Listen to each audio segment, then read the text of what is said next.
Boa noite. Quer dizer, boa noite ainda não? Um minuto pra noite. Tudo bem, Breno? Tudo bom, Bruno?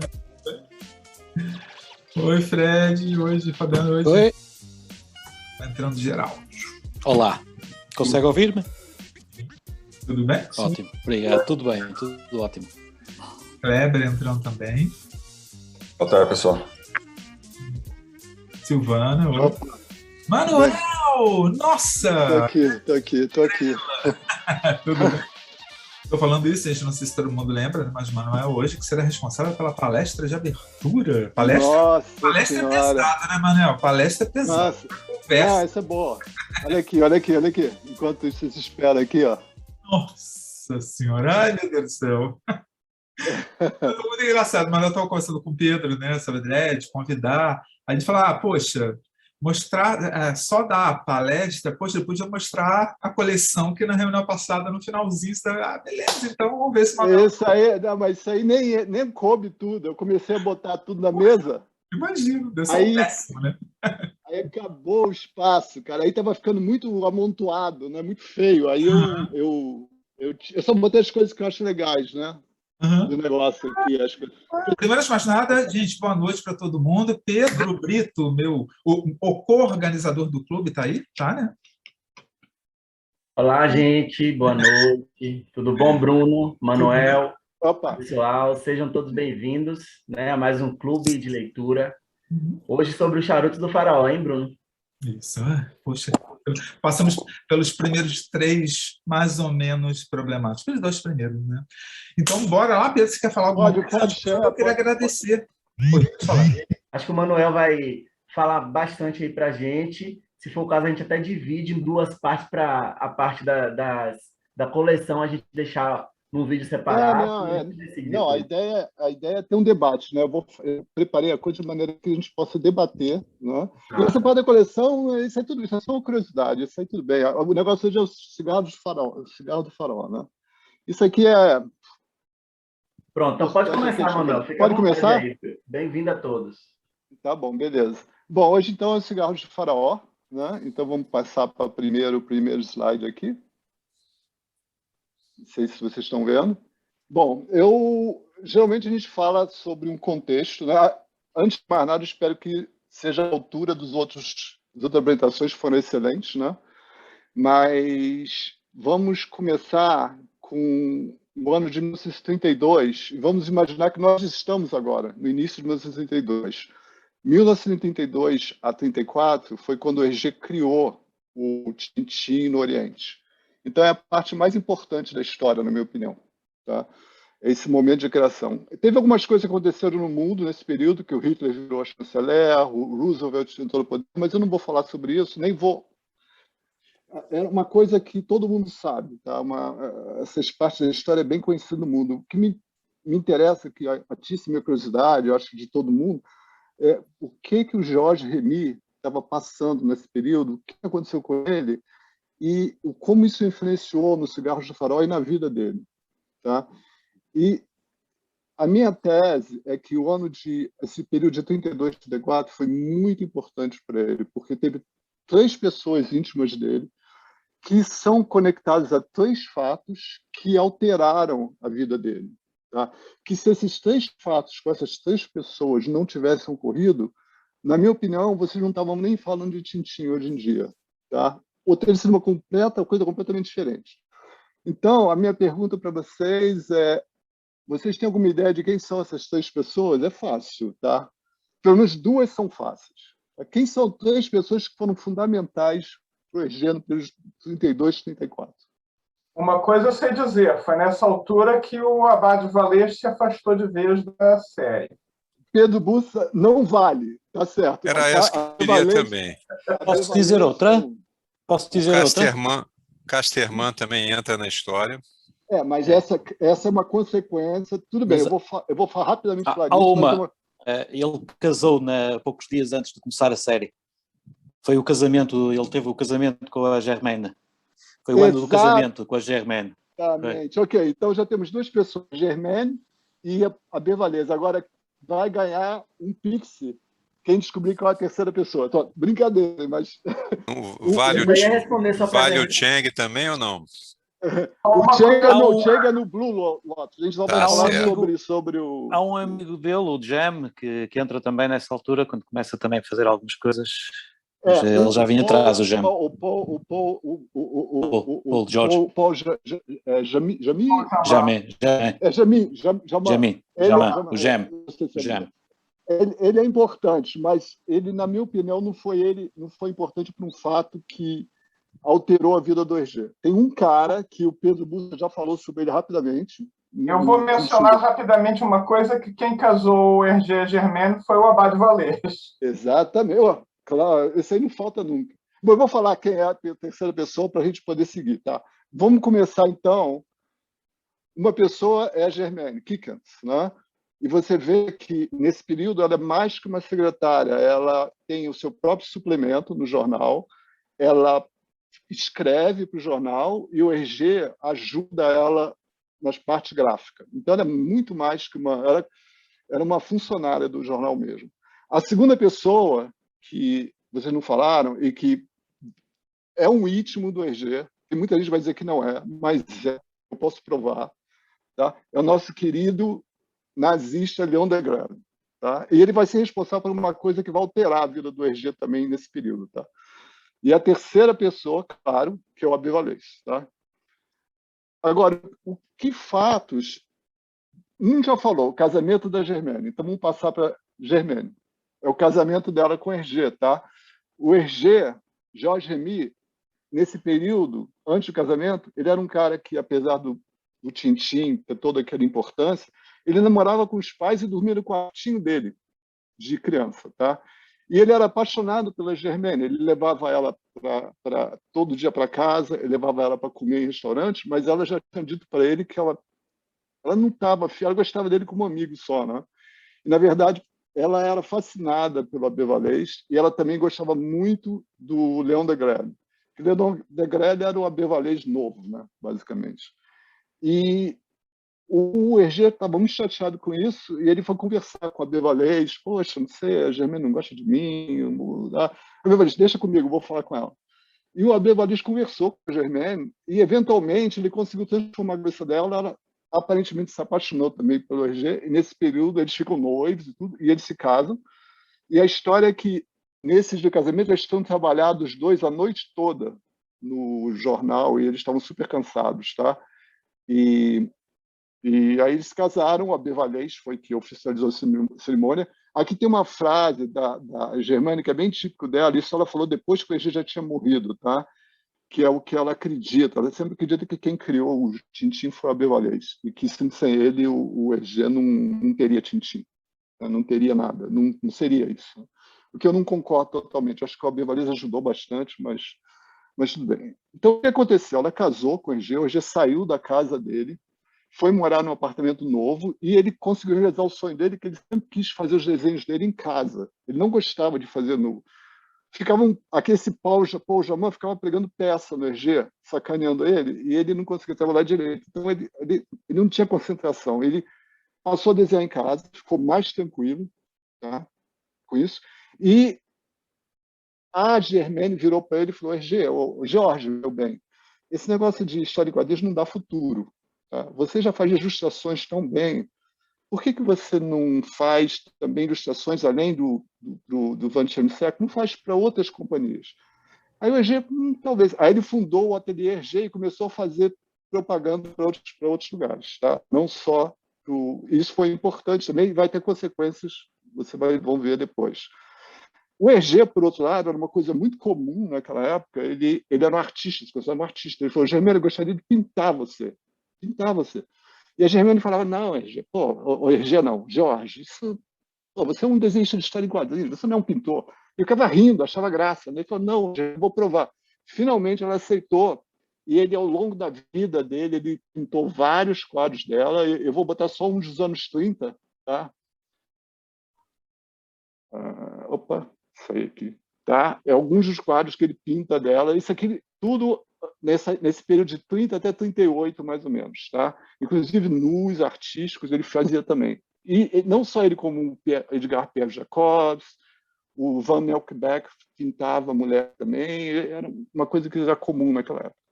Bom, agora vamos passar para o Degrelle. Bom, eu não vou contar a história tudo do Degrelle, porque o Pedro você já falou sobre da vez passada.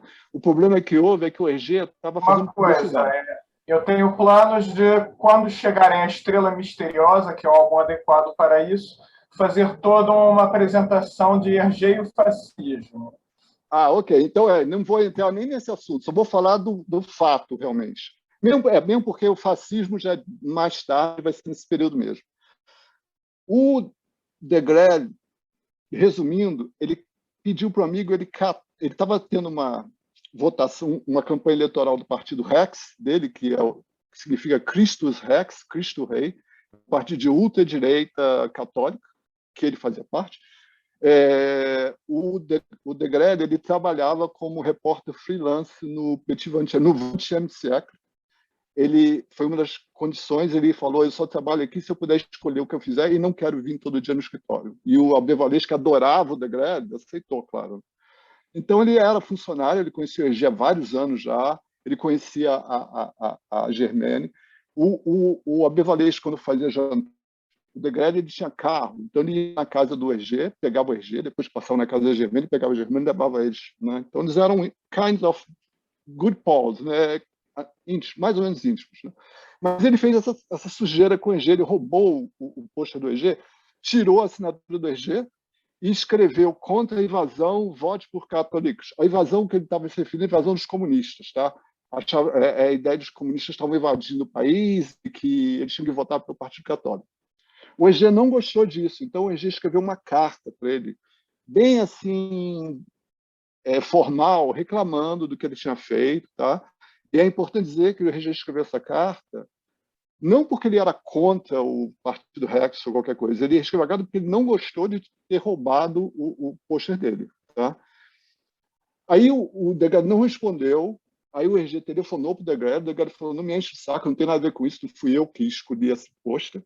O Hergé mandou processar o Degrelle, mas aí já era tarde demais, que o pôster estava em tudo quanto é lugar, e o Hergé ficou pé da vida com isso e teve uma certa ruptura entre eles. Tá? E isso foi muito importante, porque esse cara... Tá? Eu vou mostrar isso aqui, olha, esse pôster é um panfleto que o Hergé fez para o Degrelle meses antes. Vê, está a assinatura do Hergé aqui, e era sobre as escolas, que o Degrelle achava que as escolas não eram católicas o suficiente. Tá? Então, a coisa é um pouco mais complexa. Quer que eu explique? Que eu é que sou... Explica, eu estava resumindo para poder seguir. Vai lá, fala lá. Pois versão bastante resumida. Como vocês sabem, o ponto de união dos dois povos belgas era a religião católica, que os de origem holandesa eram católicos, enquanto os holandeses são protestantes. Os de origem francesa eram católicos, enquanto os franceses são laicos desde a Revolução. E na altura em que a Bélgica se tornou independente, só havia instituições de ensino católicas no país. O tempo passou e o pessoal da esquerda, a esquerda da época, né, mais laico e tal, começou a pressionar para criar instituições de ensino públicas de verdade na Bélgica, que não dependessem da Igreja Católica, que não doutrinassem religiosamente as pessoas. E deu porrada, deu mesmo porrada. Tinha que sair na porrada na rua, 2 ou 3 pessoas morreram. Era Bélgica, não morria muita gente, né? Mas pronto. E houve 2 dessas assim chamadas guerras escolares, foram grandes distúrbios que aconteceram no país, até que o governo, pronto, criou suas escolas públicas. Quem não quiser pode ir para as suas escolas católicas, mas todo mundo que quiser ter uma escola pública sem religião, onde pode aprender. E isso era um grande cavalo de batalha para a extrema-direita, que queria, por razões compreensíveis, que o ensino fosse todo católico, sem espaço para ensino laico. É isso. Exatamente, muito perfeito. Poxa, exatamente. Então, o ponto importante aqui é de que o Hergé fazia parte desse environment, toda essa situação, ele, principalmente a Germaine, porque a Germaine, o Hergé ficava meio afastado, mas a Germaine, ela voltava para o Partido Rex e ela ia às reuniões do Partido Rex. E ela tinha uma adoração pelo Abervalês e pelo Degrelle também. Tanto que durante a guerra, não vou falar isso, Pedro Bussa vai falar isso depois, não sei, o Hergé brigou com ela e falou: não quero que você vá mais nessas reuniões, porque isso é um problema. Tá? O cara é nazista agora. Tá? Bom, o que acontece? Bom, essa é a história do Degrelle, o que aconteceu, essa ruptura foi importante, tá? O Degrelle, eventualmente, com a subida do nazismo, o Degrelle vira SS, vira nazista. Tá? Nós vemos aqui o nosso amigo Degrelle em duas situações com Hitler. Segundo o Degrelle, o Hitler falou para ele que se eu tivesse um filho, gostaria que fosse como você. Tá? E o Degrelle, depois da guerra, tá? Ele foi condenado à morte na Bélgica, foi excomungado e foi retirada a sua cidadania. Mas ele conseguiu fugir com a família para a Espanha e viveu lá feliz até morrer nos anos 90. Quando tinha uma festa, ele ia uniformizado com o seu uniforme da SS, com as suas medalhas. Nunca deixou de ser nazista. Disse que o único erro que ele cometeu é não ter ganho a guerra. E morreu nos anos 92, 94, não sei, no início dos anos 90. Aí chegou no ano 2000, tá? Foi lançada essa teoricamente, a biografia dele, Tantan Moncopan, tá? Teoricamente, ele escreveu. Ele poderia ter escrito isso, ninguém sabe com muita certeza. Tá? Uma coisa que ele fala lá é esse babaquice aqui. O cara era mentiroso patológico. Né? Ele era mentiroso pra caramba. Essa coisa é horrível. O que aconteceu foi o seguinte, nessa primeira edição aqui de 2000, ele lançou... Ele não, é que estava morto já, mas quem lançou foi clandestino, eles lançaram 1000 exemplares, a Molanstar conseguiu queimar 850 exemplares. Então ficaram 150 e ficou super raro. Aí, em 2018, foi lançado na Inglaterra por uma editora inglesa a segunda edição, tá? E foi proibida na Europa, está banida, tá? Eu fiquei na maior dúvida com relação a isso, porque eu falei, pô, isso é um negócio totalmente nazista, mas eu não resisti, cara. Eu comprei. Mas é horrível. Olha, é terrível isso aqui. É terrível. Eu nem li tudo, porque isso eu tirei do livro, tá? Ele escreve exatamente isso. Ter ajudado o Hergé a fazer Tintin um personagem que, com o tempo, atravessar o planeta, com calças de golfe, que ele dizia que ele usava calça de golfe, e o tupete, ele tinha tupete. Foi um acontecimento maravilhoso, tá? E ele termina o livro dizendo que ele sempre foi amigo do Hergé e que ele espera um dia encontrar o Hergé no céu, onde eles vão ficar como good friends, olhando lá de cima no céu os judeus ali no como é que fala? É o Purgatório. É o inferno, é o purgatório, observando de longe os purgatórios. Que é um negócio horrível. O cara, ele morreu. Não se sabe se foi ele que escreveu esse livro, tá? Porque é tão assim. Olha, eu vou dizer uma coisa. Quem tiver curioso, esse livro é bem fácil de achar na internet, porque a extrema-direita espalha por todo lado. Claro, a extrema-direita é dona da porcaria da internet. E vocês podem baixar. Não deem dinheiro para quem publique essa coisa, por favor. Esse é o problema. Esse é o problema. Eu dei $20 para esses caras aí, mas eu não resisti porque foi em 2018, achei. Eles vão fechar, eles vão impedir esse negócio. Mas parece que, não sei se o Pedro Bussa falou que é fácil de encontrar, não sei, de repente é em PDF, né? Bom. Procura então, pelo nome, encontra o PDF rapidinho. Então, encerrando... Ô, Manuel, agora você tem que fazer uma outra contribuição de $20 para alguma outra organização, pelo menos de extrema esquerda, para você compensar e equilibrar. Senão você... Ou qualquer outra organização que não seja de extrema direita. Tem que fazer, realmente. Isso aqui é terrível, cara. Eu nem sei se vai mostrar, mas em nome da ciência. Em nome da ciência, para poder entender o que o cara estava falando. Bom, o último cara que, então... Peraí, o negócio sai de foco aqui. É o nosso Abervalês. Esse aqui é uma fotografia que você deve conhecer do Van Schemsekler, né? Isso aqui é o Hergé falando, tá? Ele falou isso para o Numa Sadu numa entrevista dos anos 70. E ele fala, durante muito tempo, as verdadeiras tendências foram suprimidas por ela, Germaine, que sempre foi de direita, e pelo Abervalês, sem que eles tenham querido ou sabido naturalmente. Eu mesmo me forçava a ser o que eu era então, rigoroso, moralista. e era contra a natureza, que é de abertura e tolerância. Isso que ele falou, ele falou para o Numa Sadu na entrevista dele. Eu considero como a fala final do que ele estava passando lá.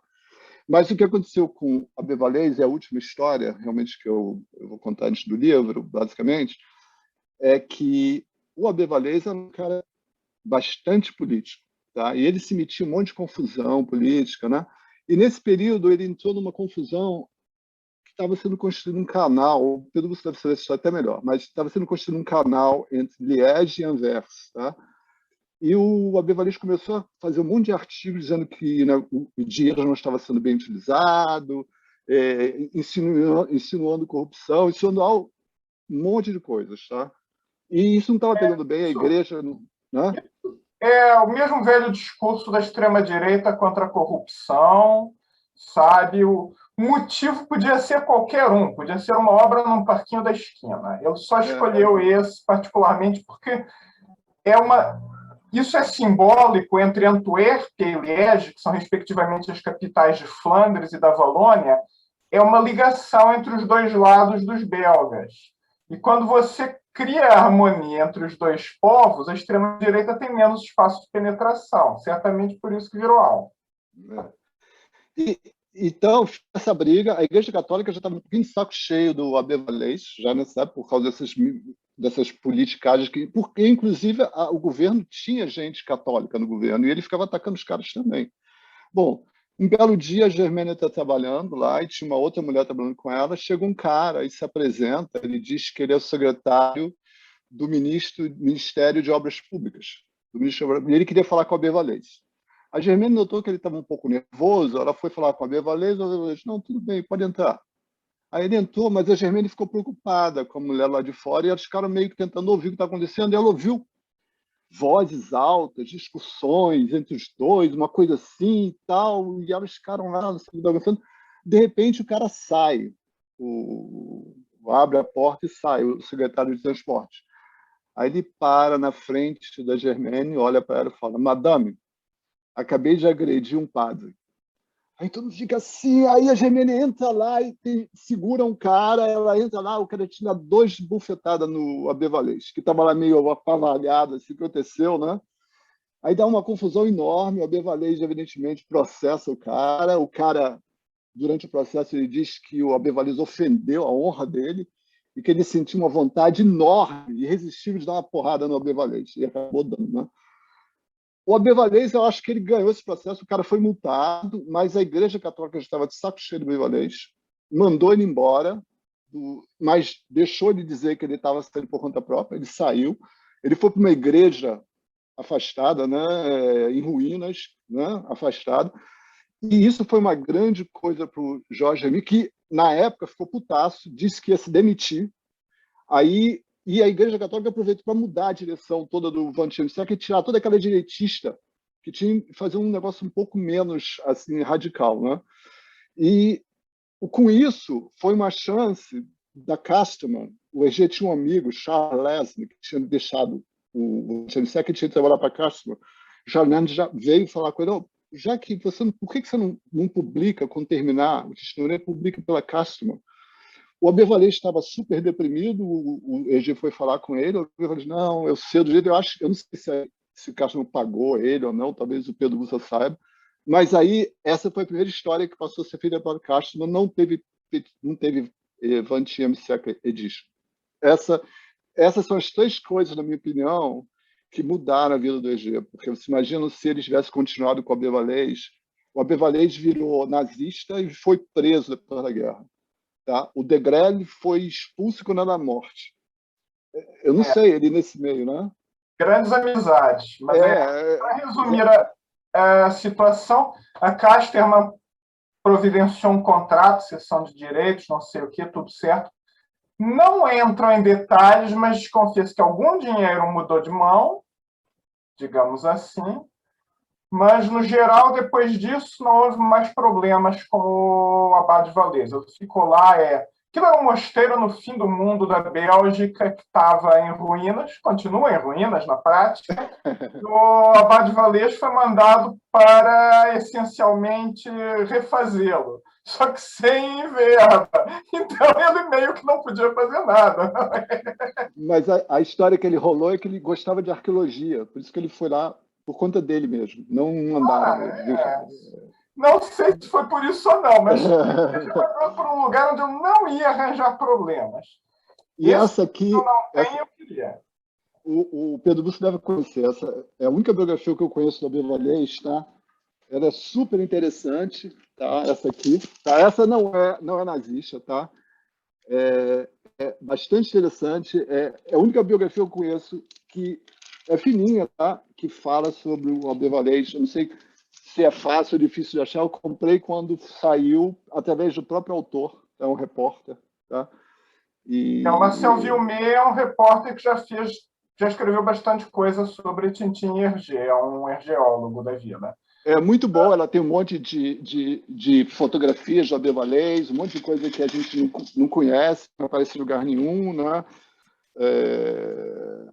Aqui, um monte, bem documentada, eu não sei quão fácil que é conseguir ainda, eu comprei dele mesmo, quando saiu, ele estava vendendo numa livraria lá na Bélgica, eu comprei através dele, né? Do próprio Marcel Wimmer. Bom, eu vou procurar. Essa vale a pena, muito boa. Stanislas, inevitavelmente. Aí posso garantir que o Stanislas não faz capa para livro ruim. Essa, provavelmente, o último lugar, se não encontrar na eBay, talvez encontre, mas aí vai ser caro. Talvez ele encontre alguns, porque quem vai comprar a biografia do Abivalês, né? Bom, para terminar, eu só queria fazer uma homenagem aqui, tá? Para mim, que ao verdadeiro Tintin, tá? Eu não sei se vocês já ouviram falar desse cara, Albert Londres. O Pedro Bussa com certeza conhece, tá? Dá uma olhadinha. Esse cara é um repórter francês que o Hergé conhecia, tá? Conhecia de nome, porque era um cara super famoso naquela época. E eu botei uma biografia super rápida dele, tá? Ele, em 1920, ele vai para a Rússia, depois ele vai para a Ásia, depois ele vai para a Guiana Francesa. Ele fez a fama dele na Primeira Guerra Mundial. Depois ele vai para o Congo e Senegal. Depois, no final, ele volta para a China e para cobrir a guerra estava acontecendo lá com a China e Japão. Só que na volta, o navio em que ele estava pega fogo e ele morre. Não se sabe se ele morre afogado ou incendiado, né? E existe toda essa teoria de que ele morreu porque ele sabia de um comércio internacional de armas e drogas que estava havendo na China, e eles mataram ele como queima de arquivos. A verdade é que os amigos dele que escaparam do incêndio pegaram um avião para a França, e o avião caiu e morreu todo mundo também. Entendeu? E no final desse ano, depois que ele morre, começam as aventuras do Tintin no Oriente. É muito interessante isso, porque a vida do Albert Londres, eu tenho aqui, ó. Isso você encontra, é super interessante, esse livro do Assouline, tá? Esse cara é um cara incrível, é o maior repórter da primeira metade do século XX. E ninguém fala dele. Esse cara escreveu livros, ele enviava as reportagens dele dos lugares que ele estava, como o Tintin. Ele é como... Eu acho que o Hergé se inspirou pra caramba nesse cara, entendeu? Inclusive, por que o Hergé foi para o Oriente? Entendeu? Justamente nessa época que o Pierre Assouline estava lá, e por que tem todo esse lance de drogas na história do Hergé? Tá? É uma coincidência enorme tudo isso. Tá? Eu nunca vi ninguém falar sobre isso, mas eu surgi com essa ideia, tá? Porque eu gosto desse cara. Tá? Manuel, só uma pergunta. Na biografia do Peter, né, do Hergé, filho do Tintin, ele dá a entender que o Hergé passa a trabalhar em casa. Eu, pelo menos, eu estava até dando uma relida hoje antes de começar. Ele, pelo menos, encadeia o Hergé trabalhando em casa após o contrato com a Casterman. Por isso que eu falei que eu achava que era muito importante o contrato com a Casterman. Ele menciona que a partir daí ele vai trabalhar em casa. Ele faz... Porque eu achei que ele começou justamente após o casamento, mas pode ser que esteja errado também, eu tenho que olhar. Eu por acaso... foi na mesma época, mas não deve ter ligação. Por quê? Porque ele trabalhava para o Petit Vingtième. O Tintin era serializado no Petit Vingtième, e era o Petit Vingtième quem lhe pagava o salário todas as semanas, não é?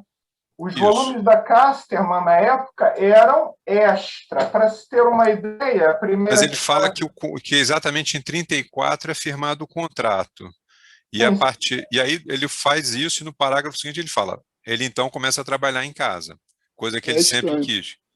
Vou dar até uma olhada aqui. Porque a primeira tiragem da Casterman, eu tô com os números aqui, foi de... Não, é isso mesmo. Mas isso não sustentaria ele, né? Ele fala em 4 de março de 34, né? Vai se firmar o contrato e aí ele diz nessa mesma página ele começa a trabalhar em casa, né? Bom, se o Benoit Peters falou isso, então é verdade. Não, mas... porque eu não vou... Não, ele só encadeia, ele só vai assim encadeando. Ele não chega a dizer, mas ele vai, ó, pá, e agora ele começa a trabalhar em casa. Eu acho que não tem necessariamente causa e efeito aí. Acho que isso tem mais a ver com a saída do Abad Valês do que com o contrato com a Casterman, porque não era a Casterman o empregador principal dele, por assim dizer. Eu sei que ele não se sentia muito mal, porque ele não tinha concentração lá. Uma vez, por exemplo, ele foi almoçar e deixou a prancha dele na mesa, o Paul Jaman foi lá e fingiu que tinha jogado um frasco de nanquim. Ele fez uma coisa, parecia que era um frasco de nanquim que ele tinha jogado. O Eugênio chegou, ficou desesperado, falou, caramba, eu perdi meu trabalho inteiro. Aí todo mundo riu, achou graça, na verdade levantaram a prancha e não era nanquim, entendeu? Era uma outra coisa. E eles ficavam fazendo esse negócio, atrapalhavam o trabalho dele. Bullying, né? O que eu chamaria de bullying, né? Bullying. Mas se o Benoit Peters falou... Não, ele só encadeia, por isso eu deduzi dessa forma. Tal não significa que não seja duas verdades. Ele pode começar a ter trabalhado em casa e depois começa com mais assiduidade dentro de casa, quando assina com a casa está mais livre. Portanto, é todo este período que se nota. Este quarto álbum vai ser o início realmente de algumas das aventuras já mais profissionais. Isso é verdade. Exato. Eu vou chamar a atenção para a primeira capa de 42, que só saiu nessa edição, e a capa mais bonita que o álbum teve. Sim, essa capa é mais bonita, mas é essa aqui, né? Mas a fofoca que diz que o Hergé não gostou desse U. O Hergé não gostou desse U aqui, que ele falou que não ficou legal, e ele acabou não repetindo mais essa capa. Ele fez e depois ele se arrependeu desse U aqui, porque ficou meio, entendeu, em cima do... Esse é que eu li naquele livrinho aqui nesse livro aqui do... o cara fala isso nesse livro aqui. Exato. E a segunda coisa que eu chamo a atenção é, na altura da cabeça do Tintin, na capa que todos conhecemos, está o Edgar Pierre Jacobs. Sim, Ele aparece como egiptólogo, que quando esse álbum foi feito, em 55, não foi? Isso. Foi 55. Já tinha saído o Mistério da Grande Pirâmide de Blake Mortimer, que era ambientado todo no Egito, e foi a história que fez a série ficar realmente famosa. Manuel, o pessoal está perguntando qual o livro que você acabou de mostrar, que tem umas imagens pequenininhas, capa preta. Sim, esse livro é muito bom, tá? Desculpe, eu mostrei porque a gente já falou sobre esse livro outras vezes, mas esse aqui, tá? Ele fala sobre a história de todas as edições em preto e branco, tá? É um livro muito detalhado, muito bom para quem quiser entender assim toda a história de cada edição em preto e branco, os detalhes, tudo, né? Todas as tiragens, que é bem legal. E já que a gente está falando isso, tem um livro que eu usei também, que é muito bom, são 2 livros, tá? Se chama Arquivo Tintim. É esse, sobre o cigarro do farol preto e branco, e esse aqui sobre o cigarro do farol colorido. Esses são espetaculares. Manel, diz-me, por favor, esse que tu mostraste de 1942 é totalmente a preto e branco, igual às edições anteriores, não? Ou vai ter assim depois algumas variações? Olha, eu vou falar uma coisa sincera para você. O Pedro Bussa deve ser mais expert. Eu sei das variações, a edição em cor, eu sei das variações. Agora, as variações... Existe uma edição aqui, não sei se essa é de 41, que é uma mistura. Eles botaram os desenhos, né? Porque eles adicionaram uns desenhos coloridos em páginas, e tem uma edição híbrida. Né? Peraí. O Pedro Bussi deve saber os detalhes dessa parte aí. Estes desenhos aqui... Isso aí mesmo. É. Na verdade, todas as edições da Casterman em preto e branco tinham 4 ou 5 páginas inteiras com esses desenhos coloridos como extra, por assim dizer. Inclusive, alguns álbuns que haviam saído antes no Petit Vingtième, como Tintin na América, eles foram reeditados com essas páginas coloridas. Isso não tem na edição em preto e branco que saiu aí no Brasil? Eu acho que tem. Não sei, eu não vi. Tem sim. Desculpa, gente. Acho que quem foi que falou, o Pedro Bussi, são essas duas histórias do Blake Mortimer, né? Do Blake Mortimer, Mistério da Grande Pirâmide. Tira o compartilhamento de tela para a gente ver a sua tela inteira. Tá bom. Como é que faz aqui? Deixa eu ver. Stop share, né? Depois você volta a compartilhar. Dá para ver tudo? Desculpe. Agora. Essas duas aventuras aqui, tá? Do Mistério da Grande Pirâmide.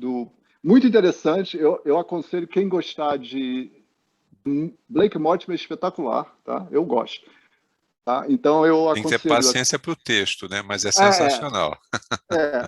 É engraçado que as pessoas gostam muito do Mark John, né? E o que eu mais gosto é esse e o do Time Trap, né? Quer dizer, mas Diabólica, isso é maravilhoso. E do Atlântica, da Atlântida também, tá? Eu também gosto do Atlântica. Posso depois botar outro dia uma mesa aqui do Edgar Perjacossa, que eu gosto muito. Eu acho que um dia podia se falar sobre esse cara, tá? Porque esse cara também, esse cara é um cara espetacular, um amigo super leal do Hergé, tá? Ele um amigo, esse cara ele era incrível, tá? A personalidade era incrível, eu acho. Generoso. Tem uma história maravilhosa dele sobre a amizade dele com o Hergé logo após o fim da guerra. Claro, aquela realmente é generosa. Um belo dia, logo depois da guerra, o pessoal estava caçando mesmo colaboracionista, dando porrada na rua mesmo. Pegava o sujeito em casa e enchia ele de porrada. E aí, um belo dia, estava uma multidão de manifestantes nas proximidades da casa do Hergé. E o Hergé lá preocupado. Será que os caras vão invadir aqui para me dar porrada? De repente, toca a porta, é o Jacobs. Olá, Hergé. Eu estava aqui passeando, por acaso, na porta com o meu cajado. Posso entrar e ficar aqui um pouco? E ele botou o cajado no negócio de guarda-chuva. Exatamente. Como se fosse a coisa mais normal do mundo. Ele pegou o cajado, botou no guarda-chuva e foi tomar um chá com o Hergé. E ficou lá até a multidão ir embora. É fantástica essa história. É um cara espetacular. E era um cara assim que inspirou, eu acho que inspirou muito o Capitão Haddock, porque ele era um cara estabanado. O Hergé falava que quando ia no restaurante ele derrubava vinho, derrubava as coisas. Ele cantava ópera dentro do restaurante para as pessoas. Anyway. Mas isso aí não tem a ver com cigarros de farol. Mas então tem uma coisa do Jacobs que tem a ver com cigarros, né? Que é o símbolo da marca amarela, que é do livro, que parece ser muito inspirado nos cigarros do faraó, né? Aquele símbolo do marca amarela, né? Pode ser. É posterior, né? É posterior. É complicado, né? Porque você, falando do símbolo do quiosque, que aliás é mó barato esse nome do farol, quiosque, né? O símbolo do quiosque, cara, eu já li altas histórias assim, esotéricas, dizendo que o Hergé fez assim, o ponto separado é o Milu, representa o Milu. Eu não sei, eu acho que ele era um cara de propaganda, fazia nessa época, mexia muito com símbolos, ele queria um símbolo oriental, ele sabia que existia esse símbolo do Yin-Yang, né? E ele tentou criar uma coisa semelhante. Eu acho que, eu não sei, mas tem livros que falam sobre isso, artigos, né? Uma coisa, eu botei isso aí porque é uma coisa interessante. Ele criou isso para a primeira edição Petit Vingtième, e pela primeira vez você vê o Hergé que tem um certo roteiro do que ele quer fazer, tá? Ou pelo menos onde ele quer levar o TG, porque o Hergé fazia as coisas meio assim, no dia a dia, né? Isso é super bonito. Isso aí não é o original, isso é uma facsímile, né? Do que ele botou no Tintin, né? E agora a única coisa que eu ia falar sobre as influências da história dele, né? De como, por exemplo, o que influenciou ele durante a escrita dessa história. Né? No caso, a primeira coisa evidente é o Tutankhamon, né? Tinha esse arqueólogo famoso belga, Jean Capart, né? Que era conhecido na época. Ele foi o cara que, inclusive, ele participou da abertura oficial do túmulo do Tutankhamon, não quando eles abriram primeiro, quando o Howard Carter chamou todo mundo, o Jean Capart foi lá também. Ele escreveu vários livros sobre Egito, inclusive ele escreveu um romance baseado só num papiro lá, inventou uma história e tal. E ele escreveu um livro sobre Tutankhamon. E, teoricamente, pelo que eu entendi, o Howard Carter não gostou, ficou zangado com ele, porque o Howard Carter estava preparando um livro também, e ele saiu com esse livro antes dele. Tá? Tem gente que diz que aquele cientista maluco é o inspirado nele, mas não se parece muito. Se você for ver aqui, na verdade, o que eu achei aqui, o que eu vejo é o seguinte, tá? O Hergé criou esse personagem aqui de uma pessoa distraída para fazer uma propaganda de um remédio, tá? E tem muito a ver com o que ele faz, né? Depois no Cara de Cueca, né? Agora, eu não acho que esses caras são parecidos com o Jean Capart, mas, sem dúvida, o Jean Capart era um cara que o Hergé conhecia, que influenciou a história. Note que na edição preto e branco o professor não tinha nome. Não tinha nome, né? Depois virou Ciclone, né? Que é Filemon Ciclone, né? Uma coisa assim, né? Filemon Ciclone, exatamente. E também, se você reparar, ele ficou muito melhor na versão a cores, porque na versão ele era uma cara estranha pra caramba, com óculos escuros, né? Uma pessoa meio estranha. Né? Parece mais um cientista maluco, né? Ele ficou. O Hergé, as influências que ele sofre, a experiência que ele ganha, e já nessa época já existiu o Estúdios Hergé, né? Quando ele fez isso aí, essa última versão do Cigarros Fora. Então, é uma coisa. O Hergé, você pode reparar, o Hergé não gostava de desenhar decor, não gostava de desenhar paisagem. Ele não era ele do Estúdio Hergé, porque ele só desenhava o Tintin e alguns personagens principais. O resto do pessoal desenhava as paisagens para ele. Tá? Ele não gostava disso. É isso. Então, eu queria só fazer Fala lá. Eu gostaria de fazer uma pergunta, até por vocês entenderem um pouco mais de Black Mortimer. A parte de desenho gráfico tem muita similaridade com o do Hergé. Tem um porquê disso? Olha, tá falando do Black Mortimer? Isso. Eu vou te falar o que eu sei, tá? Eu não sou um especialista da linha clara. Eu posso entrar em detalhes depois. Aí o Pedro Bussa completa e até me corrige, tá? Porque isso é uma coisa que eu até li recentemente, tá? Um cara, até eu achei uma tese muito interessante. O cara está falando sobre linha clara, que vem de antes do Hergé até, tá?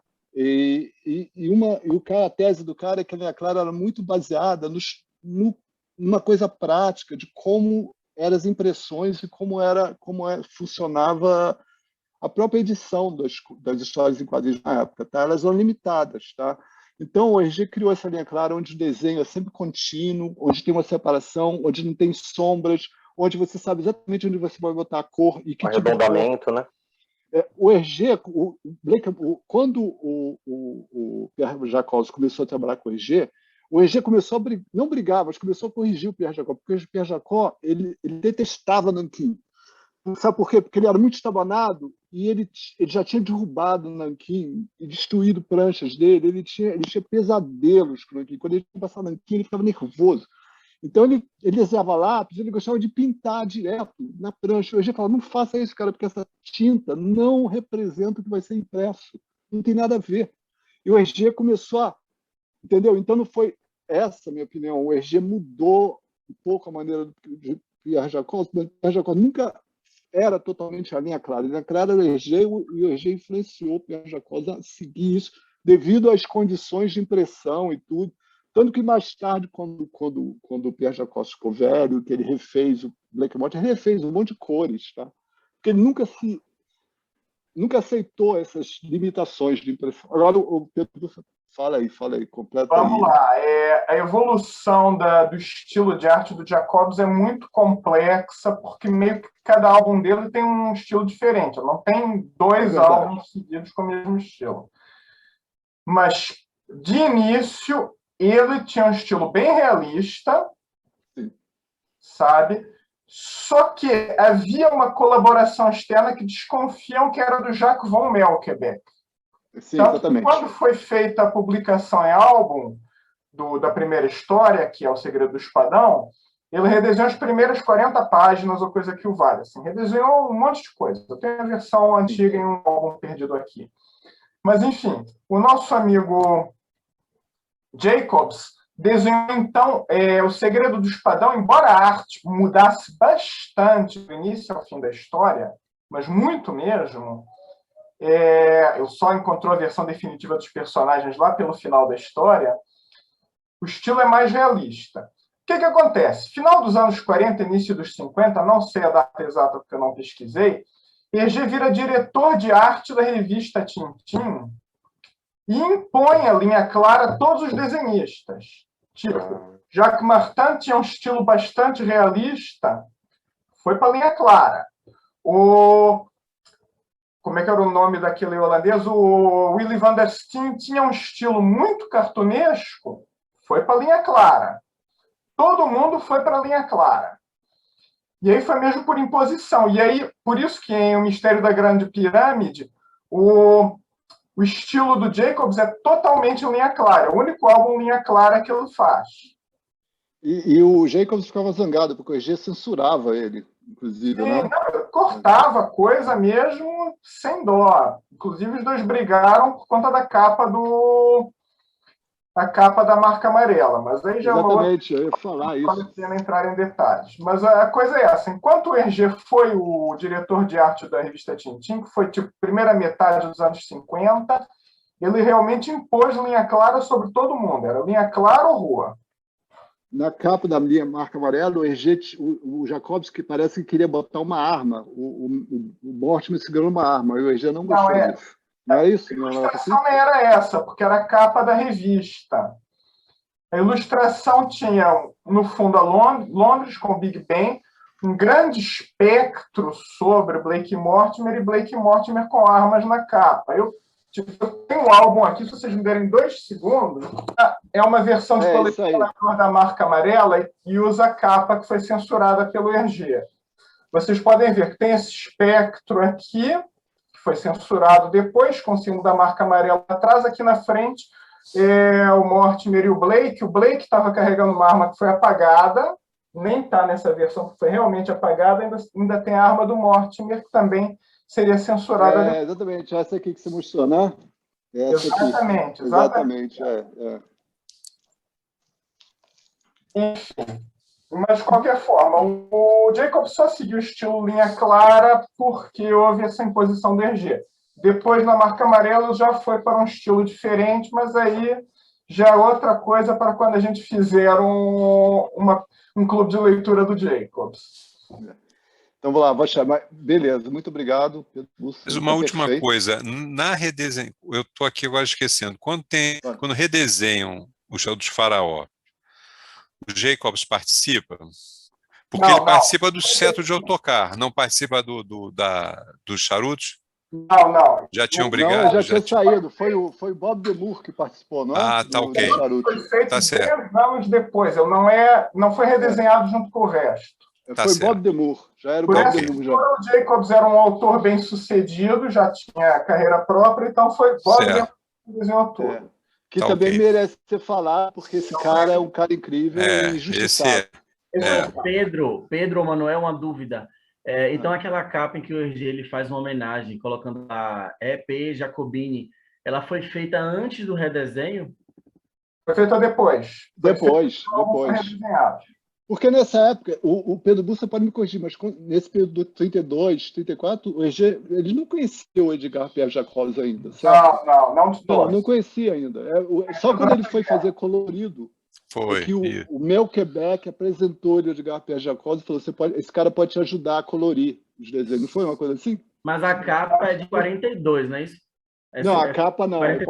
Vou botar 55? Aqui, tá? Eu vou botar aqui até a capa. 55 em que o Jacobs aparece. Sim. 55. Exatamente, 55. Essa capa teve participação do Bob Demure, mas o Jacobs já não trabalhava mais com o Hergé, o Melbeck já não falava mais com o Hergé, Já estava muito diferente tudo nessa altura. Isso é de um outro período da carreira do Hergé, na prática. E também é uma coisa que podíamos falar no futuro, é o Melquebec, tem muita história interessante do Jacques Melquebec. Eu tenho a biografia dele aqui. Ah, eu tenho lá em cima, por acaso. Não tá aqui. Mas, então, eu tava aqui no Cara, Jacapara, então mostrei isso aqui, então eu passei para o Henry de Montfray, que é esse cara aqui, tá? O cara que é o traficante de armas, ele realmente existiu, tá? Esse cara aqui.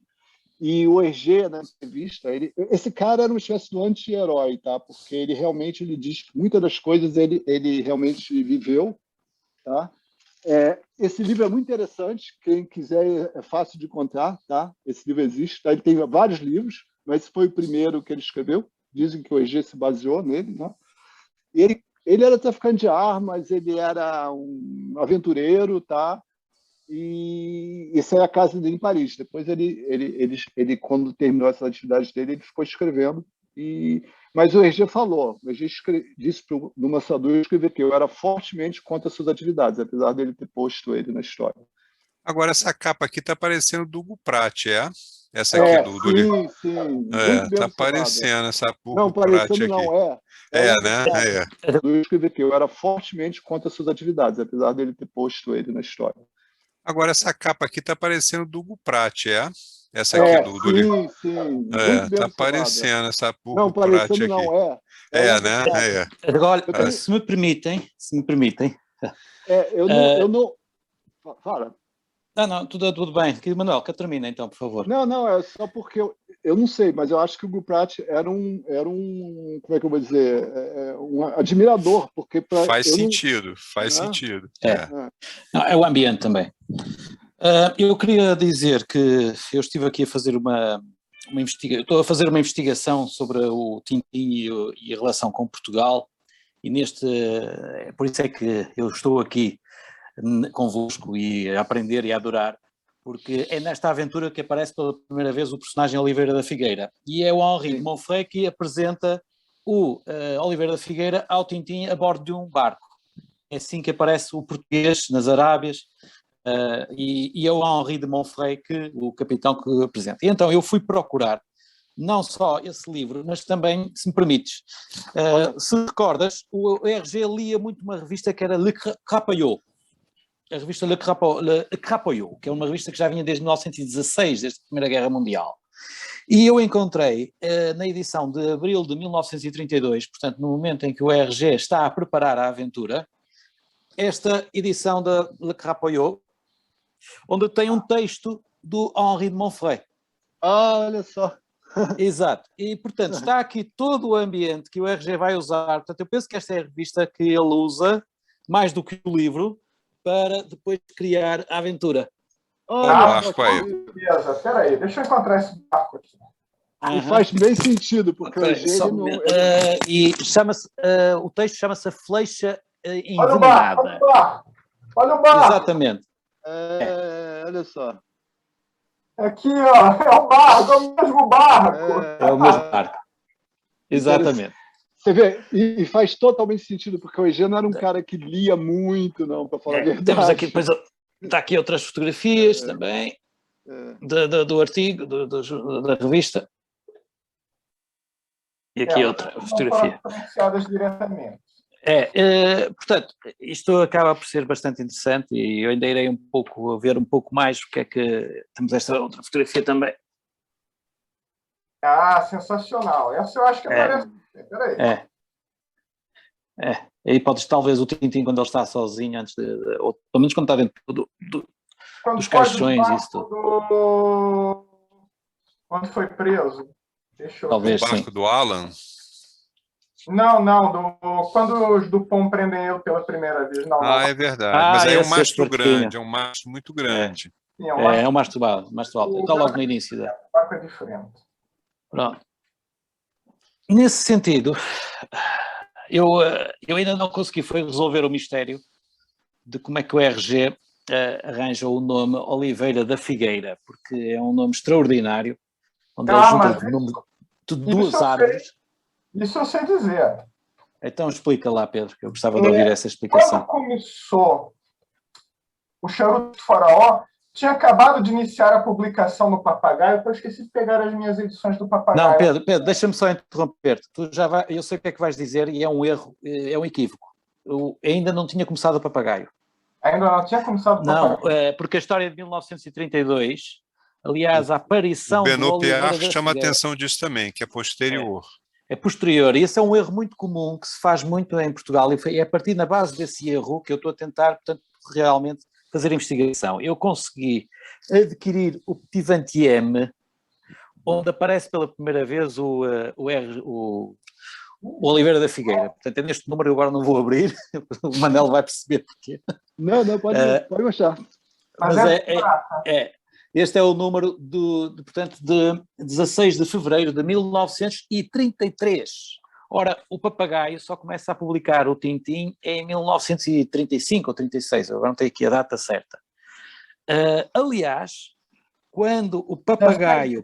36, achei aqui, tens razão. 36, portanto é 3 anos mais tarde. Portanto, mas nesta altura é quando está a viver na Bélgica um padre, não é o Valês, mas é o padre Abel Varzim, que é um padre português, e que é ele que, quando regressa a Portugal, tem a incumbência pela Igreja de criar uma rádio, vai ser a Rádio Renascença, que é uma rádio que ainda hoje existe em Portugal, e cria também a revista para miúdos, como é que dizia, que é o Papagaio, que a primeira aventura do Tintim vai ser o Tintim na América e que é publicada em 1936. De qualquer modo, há uma correspondência do padre Abel Varzim para o RG a pedir os direitos em 35. Portanto, são 2 anos depois da aparição de um português. Recordo ainda que no Tintim no Congo aparece também um jornalista português, já nessa altura, e é uma aventura de 1930. E isso depois vamos lá ver. Agora, mais tarde, o próprio Papagaio vai publicar a cores as aventuras do Tintim, e quando publica o Tintim no Oriente, que é o nome que os charutos vão ter, temos aqui uma capa, isto é uma reprodução, é a fotografia que eu tirei do jornal O Papagaio, e está ali o Oliveira da Figueira, mas o que acontece é que é o Oliveira de Málaga. E Oliveira de Málaga, porque o Tintim era português, e por isso o Tintim o Oliveira passa a ser o Oliveira de Málaga. E está ali o Málaga, onde está Lisboa na edição original, aqui em Portugal escrevemos Málaga. Aliás, naquela célebre momento em que o Sheik recebe o Tintim e lhe mostra a capa do álbum, que depois vai sendo sucessivamente mudado várias coisas, nós temos aqui essa cena aqui editada em Portugal, também numa primeira página de uma exemplar do Papagaio, onde está aqui, e o Sheik diz mesmo, dá a morada completa do local onde funciona a redação do jornal O Papagaio em Lisboa, que é a Rua do exatamente, aqui, Rua do Capelo, a Rua do Capelo, que é uma rua que fica ali perto da zona do Chiado, aqui em Lisboa, e que, portanto, era ali que funcionava a redação do Papagaio, onde o repórter português Tintim trabalhava, e que era ele que lá estava. Portanto, estas são algumas das pequenas, digamos, informações que eu acho que são muito importantes porque ainda não eram bastante conhecidas, e para fixar exatamente no tempo, porque o português que aparece na história é anterior ainda à primeira tradução mundial que irá ser feita, que vai ser 3 anos mais tarde no jornal O Papagaio em português, e que é o Adolfo Simões Müller, o diretor do Papagaio, que depois, eventualmente, já em 36, que é quando o RG está a desenhar a Ilha Negra, e que vai criar um personagem chamado o Dr. Müller, que eventualmente será ou não inspirado no diretor do Papagaio, versão portuguesa. O Müller nunca conseguiu publicar depois os álbuns do Tintim em Portugal, porque foi o Brasil que ficou com os seus direitos para a língua portuguesa. Por isso é que nós estamos aqui unidos extra-atlântico nesta coisa, porque começou tudo aqui, com o padre Abel Varzim a trazer para a Rua do Capelo, lá está, para a morada da Rua do Capelo, o Tintim em português. E digamos, eu creio que se calhar o padre Abel Varzim, como estava ainda em 33, 32, na Universidade de Louvain, estava a estudar, a fazer lá a sua tese, eu creio que leu este exemplar do Le Petit Vingtième, onde aparece pela primeira vez o Oliveira da Figueira, naquela célebre cena em que o Tintin depois compra todas aquelas aqueles artefactos, as bugigangas e tudo, e diz ainda bem que eu não me deixei levar na conversa dele, e portanto, e que é um português. A questão do Oliveira e Figueira, eu aí vou-te dar ainda mais um exemplo, uma outra coisa, Pedro. É que o Oliveira e Figueira são dois nomes de árvores míticas, bíblicas mesmo. O Oliveira e a Figueira têm todo o seu simbolismo. Mas o RG precisava de estar muito bem informado sobre português, tanto mais que quando ele escreve senhor, ele escreve mesmo com S-I-H, N-I-H. Não é um senhor, como muitas vezes nós vemos quando há traduções em português, querem portuguesar e escrevem em espanhol, põem o senhor lá com o til no N. Não, ele escreve mesmo direito, está na versão original, nós vemos mesmo senhor Oliveira da Figueira, não da Figueira. E isso acaba por ser engraçado porque o Oliveira, nome português mais conhecido em 1933, é o ditador português Oliveira de Salazar. Já um nome que já soa já ao ditador Alcazar também. O Salazar, o nome Oliveira fica assim, o Salazar era natural de Coimbra e a praia ligada mais próxima de Coimbra, da cidade de Coimbra, é a praia da Figueira da Foz. Portanto, se o Oliveira fosse passar férias à Figueira, era o Oliveira da Figueira. Isto seria uma brincadeira que se poderia usar cá em Portugal, assim. Eu não faço a mínima ideia, tentei encontrar, perdeu-se na memória do tempo, não há testemunhos, ninguém perguntou diretamente ao RG, pelo menos em que eu tenha visto. Tenho tentado à procura algumas referências, mas dificilmente ainda não consegui encontrar. A única aproximação que eu consigo é este Oliveira do ditador português, o António de Oliveira Salazar. Portanto, seria esse a minha hipótese de trabalho que eu deixo também, que se sabe poderemos vir a encontrar aqui. Só para terminar, um último pormenor, mais à frente na história, lembram-se quando há aquela reunião dos encapuzados? E isto é uma coisa que tu, Pedro, tens aí certamente também nas diferenças entre a versão a cores e a versão a preto e branco. Quando há a reunião dos encapuzados e o Tintin está lá, portanto, é esta reunião, ok? Devo dizer que o Jacques Tardy adorava esta versão e achava que esta versão é que devia ter ficado, porque são desenhos muito bonitos. E então, há aqui um momento em que está aqui um grão-mestre a fazer um discurso e ele diz que, a dada altura, foi morto um capitão de um barco francês e o seu imediato português. Exato. Portanto, exatamente. Portanto, e mesmo na edição portuguesa do Papagaio, é dito que foi morto o seu imediato espanhol. Portanto, na cabeça do IRG, o Oliveira da Figueira morre nesta versão. Mas depois, já na versão que nós temos de 55, quando chega à mesma altura da reunião, essa menção é apagada, já não aparece a versão a dizer matamos um imediato português. Na verdade, é uma das coisas que eu queria falar nas diferenças. Frederico, então pronto. Frederico, eu estou achando que os portugueses querem matar muitos espanhóis, hein? Porque aos poucos, assim... Não, é só assim, uma impressão, porque já mataram 2, né? Tá certo que a Espanha talvez ainda tivesse pretensões, não, mas... Porque é uma mortandade... O problema dos espanhóis é nunca quererem ser portugueses. Vou avançar um pouco no... Mas deixa o Pedro agora falar, vou passar a palavra ao Pedro. Eu queria falar das diferenças. Aqui temos o encontro do Rastapopoulos com o Tintin, na famosa filmagem que o Tintin interrompe, achando que é um ato de violência e tal. Só que, enquanto no álbum novo ele e o Rastapopoulos não falam nada de significativo, neste o Rastapopoulos aponta para o Tintin que o capitão do barco em que ele estava a fazer contrabando de armas, que é algo que na versão colorida o Tintin descobre totalmente por acaso. O Milo vai perseguir um gato no porão, ele vai para o porão e encontra armas, uma coincidência enorme. E é dito com todas as letras que o Oliveira da Figueira é cúmplice do capitão aí. O Oliveira da Figueira era traficante de armas. Essa parte foi toda mudada, por quê? Porque no país do Ouro Negro, que eu agora não me lembro se a versão final saiu antes ou depois da versão remasterizada do Cheiro dos Farol, acho que foi antes, foi final dos anos 40, enquanto o Cheiro dos Farol é de 55, aparece a Oliveira da Figueira. Vivo, oi, estou vivo, e amigo do Tintim, não era claramente um antigo criminoso. Então, eu acho que isso deve ter sido apontado para o Hergé. Olha, Hergé, esse personagem você já matou.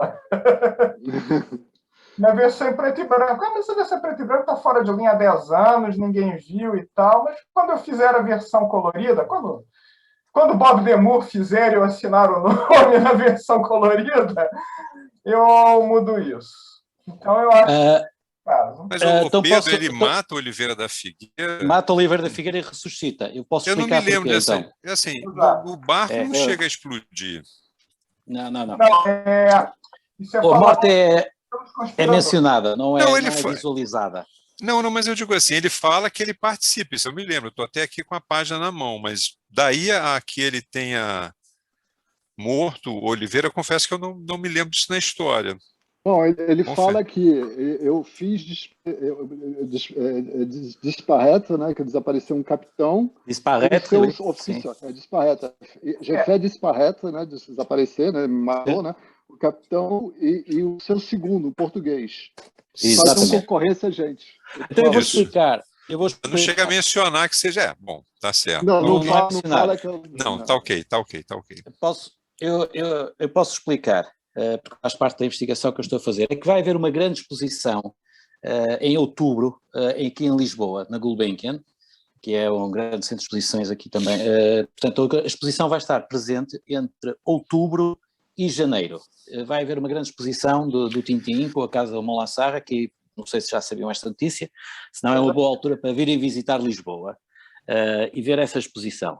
E, portanto, eu como tenho estado aqui um pouco a fazer algumas investigações, de certo modo estou aqui a partilhar convosco até para sentir a importância que isto poderá ter, ou a novidade que isto poderá representar para pessoas tão conhecedoras como é este público que temos aqui. E então eu vou-vos dizer, por exemplo, que o Tintim, o Oliveira da Figueira é mencionado que morre e desaparece.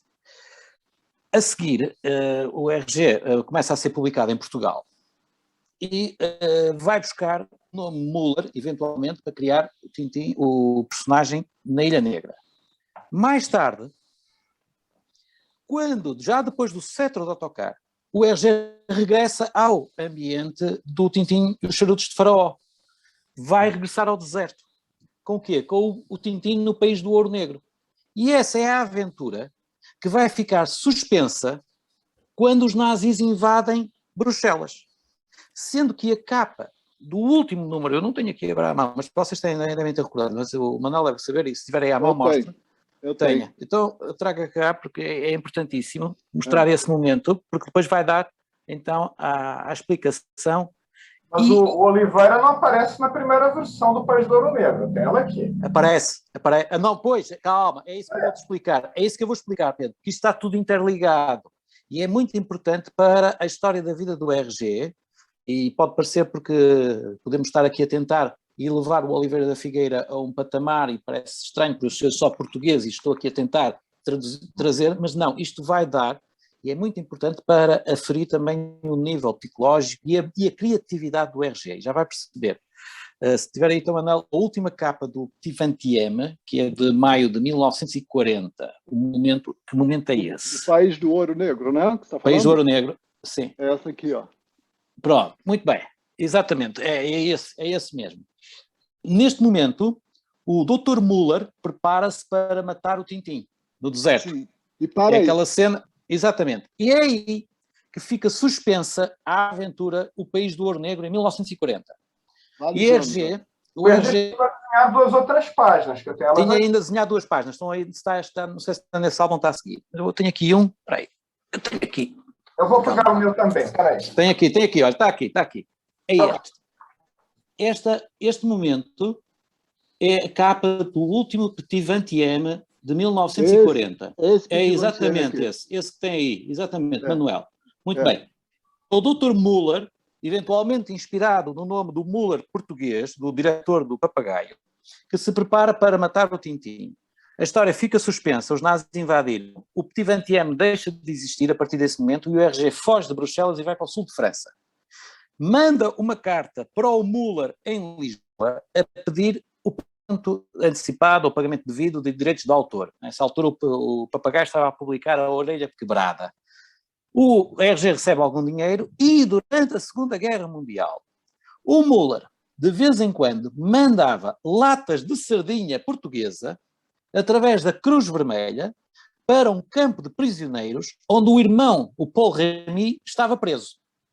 E foi assim que muito digamos, da vida do RG foi sobrevivendo à custa digamos, da boa relação que ele mantinha com Portugal e sobretudo com o vinho do Porto e com os charutos, que ele também gostava, isso também está registado. Quando termina a Segunda Guerra Mundial, o RG faz a revista Tintin.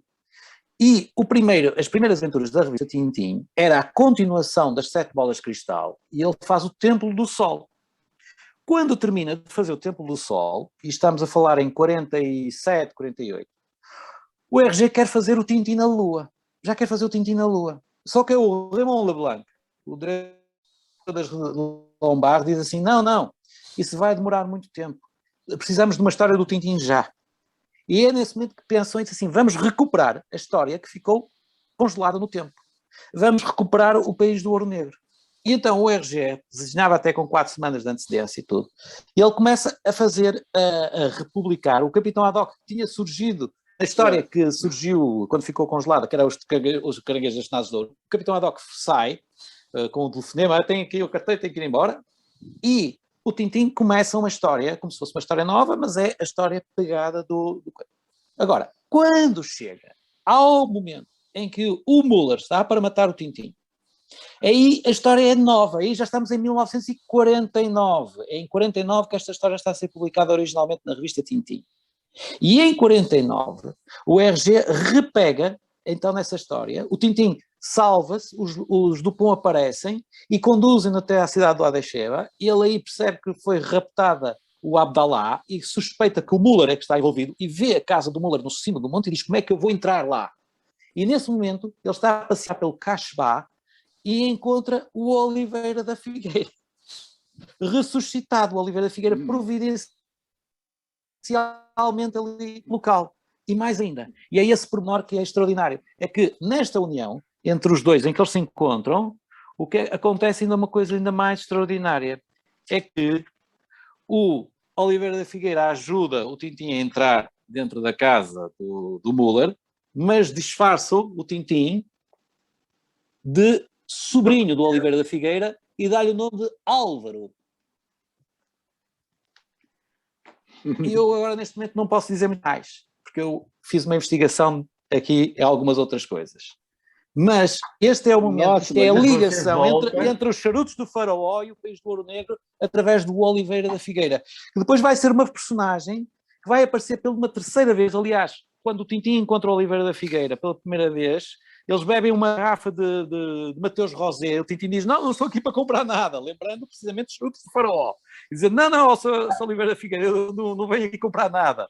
E o Oliveira da Figueira, vamos, venha cá beber o Mateus Rosé, aqui uma nossa, aqui do bom velho Portugal, dizia lá o Oliveira da Figueira.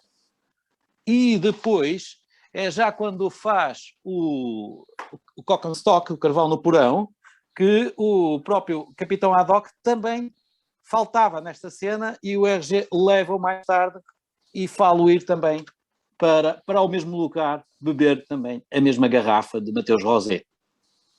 Portanto, conseguindo fechar aqui o ciclo. Portanto, isto vem desde os charutos do Faraó, desde 1933, e vai até os anos 50, e depois mais tarde ainda, e Oliveira da Figueira será uma personagem que ficará para sempre, é uma das personagens mais antigas, à semelhança dos Dupont, do Rastotopoulos, que aparece pela primeiríssima vez nos charutos do Faraó. Os charutos do Faraó é para mim um dos álbuns míticos, basilares, de onde vai depois para toda uma imensa constelação, obviamente outros são muito importantes, mas este aqui é o primeiríssimo de uma importância fundamental e que depois, e o RG vai voltar várias vezes a este cenário, ao deserto. Eu E isso concordo. depois já tem a coisa a ver com a sua psique.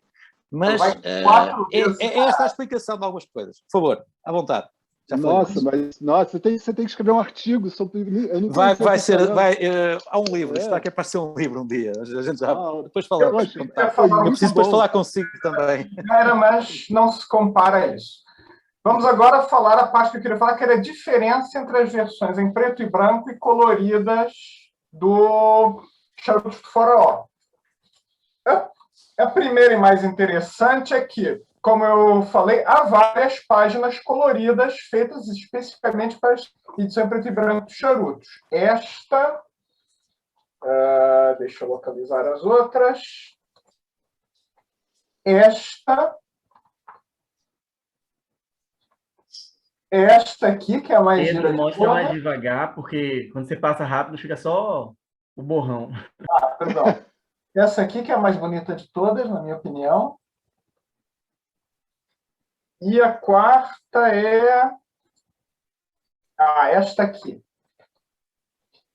Esta estátua de Shiva aqui, no caso é de Kali, eu acho que é Kali, sim.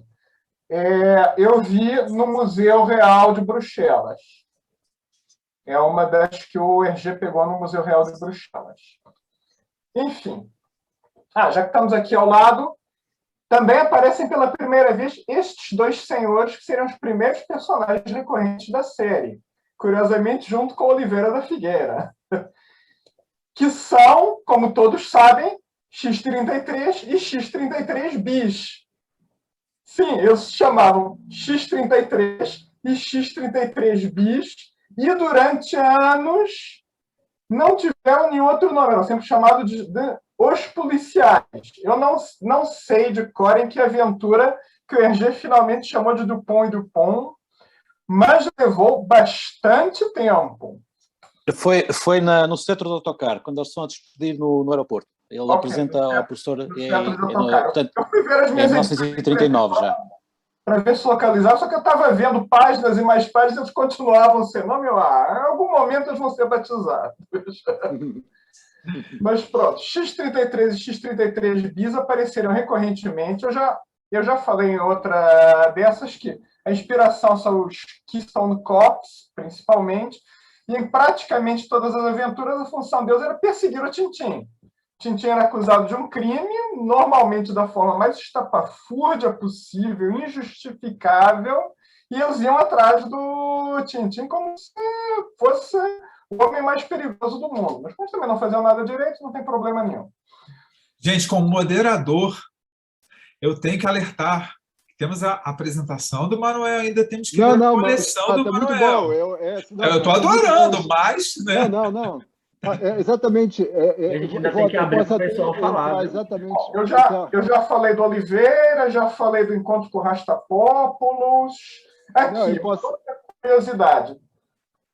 Deixa eu botar aqui, peraí, deixa eu sair aqui, que eu vou entrar exatamente no Dupont, mas fala aí. Ok. Aqui, quando o Tintin vai parar numa cidade árabe, aí é convocado para uma guerra que foi provocada acidentalmente pelos Dupont. Nessa versão, essa cidade é Meca, que é colocada aqui como uma cidade proibida para os europeus. Eu acho que essa cidade nunca foi proibida, só que ela normalmente só é permitida para peregrinos islâmicos. Mas pronto. Então, tem essa curiosidade. Tem mais... Cadê aquela parte? Assim. Quando o RG entra no Covil dos Vilões, ele encontra, na verdade, uma sequência de armadilhas. Tem essas najas, tem um fosso com pessoas que foram vacinadas contra coronavírus. O Rafael até comentou. Uma das cenas que ele mais sente falta na versão colorida é essa cena das cobras, né? Eu acho que remete muito a Indiana Jones, que também tem aquela cena das cobras ali. É bem bacana. Os conspiradores são praticamente os mesmos, mas tem algumas diferenças.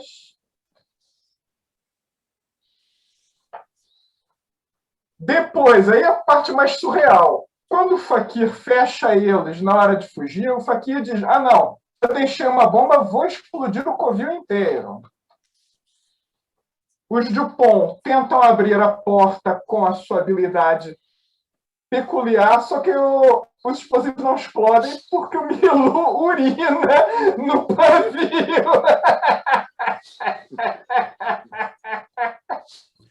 Tipo, o que ele fará depois, né? Isso é completamente cortado da versão colorida, e também é uma sequência que o Fakir não rapta imediatamente o filho do Marajá. Depois, ele ainda tenta matar o Tintin com outra Naja. Aparentemente, Naja estava vendendo com desconto, ele comprou todas. E só aí que é anunciado o rapto, que o Tintin vai atrás vestindo pijama. Ele vai daí até o fim da aventura de pijama. E aqui, agora mostrando as diferenças na versão colorida, essas são poucas. As coisas que foram adicionadas na versão colorida, para ser exato. Entre os arqueólogos, está novamente o nosso querido Edgar Jacobs, como E.P. Jacobini. Não, é Jacobin. Li errado. Jacobin? E temos aqui, que também já foi mencionado, mas vale a pena mostrar, que em todas as versões há um álbum que o fã árabe do Tintin mostra para eles. Só que nessa última versão colorida, por qualquer razão, eles meteram o álbum da Lua, que não faz sentido nenhum. Na primeira versão colorida era o álbum do Tintin na África, que era mais coerente. Só que como nessa altura, vocês lembram que o Tintin no Congo foi tirado de venda por uns tempos. Nessa altura ele não estava disponível e o álbum mais recente era da Lua. Então meteram o álbum da Lua, assim, dane-se lógica, Tintin, olha, mas eu nunca fui para a Lua. Que é isto? O Hergé não tinha problema em mudar a história dele. Ele mudava se achava necessário e pronto. Nesses egiptólogos mumificados, não sei se vocês já falaram, tem um Dupont, né? Existe um Dupont. Existe um Dupont, que está aqui, o egiptólogo Dupont. E tem um Carnaval, que inclusive foi mumificado com cachimbo, né? Que é uma coisa divertidíssima e que eles tiram da outra, né? Sujeito mumificado com cachimbo, né? O Carnaval. O Dupont é na primeira versão. Não, tudo que eu falo da primeira versão. O senhor Dupont, né, egiptólogo. Em 1872 ele foi mumificado. Quer dizer, o nome Dupont aparece aí, né? Aqui são ainda X, né? Eles são chamados de X, mas aqui já tem o Dupont. E o Lord Carnaval é uma paródia do Lord Carnarvon, acho que era mais ou menos esse o nome, que foi o financiador da expedição Howard Carter. E o Carnaval é um homem muito grande, teve que cortar a parte de cima do sarcófago. Né? Agora, o Dupont já está aparecendo o nome dele aí, né? Sim, tem o Dupont aí, o Sauerkraut, um alemão. E um Trentinati, que deve ser italiano, suponho. Uma coisa que também é marcante... Bom, deixa para lá, depois a gente fala. Pronto, fala aí. Essas essenciais... Não, de novo a gente fica trazendo o Jacobs aqui, a questão das cobras, né? Que o Jacobs vai usar também no Mistério da Pirâmide, né? O Mortimer vai ser também atacado por umas najas, né? Isso é um detalhe, né? É bom o Pedro Bussa falar, porque exatamente eu estava falando mais sobre os diferentes personagens que surgiram, mas não ia falar tanto sobre as diferenças entre o preto e branco e a cor. Isso é importante. Então, o que eu ia falar, bom, basicamente o símbolo, essa história do símbolo, né, que todo mundo fala, põe um monte de histórias com relação aos dois símbolos e como o EG se baseou para criar esse... Na minha opinião, ele simplesmente conhecia esse símbolo, Yin Yang, e ele fez uma modificada. Essa é a minha opinião. Tá? Ele não tem nada oculto com relação a isso, apesar de pessoas falarem. Né? E o sonho que eu acho mais interessante, porque você vê na versão em preto e branco como é que o EG ele aprimora seu estilo. Olha só como é que o desenho está tudo em cima do outro, né? E olha como ele agora separou, você vê a perna do Tintim, né? As coisas são mais claras, né? Quando ele fez em preto e branco e quando ele fez colorido. Então, fica como mais comprida e mais clara. Né? Mas é difícil dizer o que é Bob Demura, hein? Sim, sem dúvida, tá? É verdade. Até uma questão falando que o EG bolou isso. É porque o EG era muito, como é que eu vou dizer? Ele tinha muita, eu só sei o nome em francês, era muito jaloux, né, dos personagens dele. Ele não deixava ninguém desenhar Tintin e os outros personagens principais. Por isso que eu imagino que talvez ele tenha tido essa ideia, mas talvez não, entendeu? Talvez alguém... Porque faz mais sentido ter essa separação. Tá? E aí, o que eu ia falar também, que eu não ia comparar, mas uma coisa que eu queria falar de como surgiram essas pessoas, baseados na Sûreté francesa, né? Os detetives belgas e franceses, eles se vestiam sempre de preto, assim, pelo que eu li, baseada eles ganhavam pouco, eles faziam roupa deles e o tecido preto era mais barato. Tá? E tanto que eles também, como nos engenheiros, usavam sempre sapatos de prego. Tá?